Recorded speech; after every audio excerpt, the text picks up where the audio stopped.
Homeo research centre Khulna.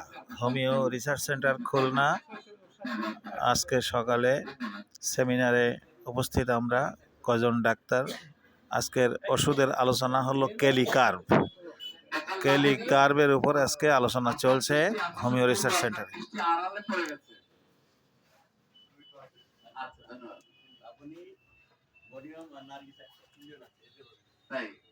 আচ্ছা, আগে লাবণীর দৃষ্টি আকর্ষণ করে এই যে এখন দৃষ্টি দেখা যাচ্ছে, এখন আকর্ষণ করে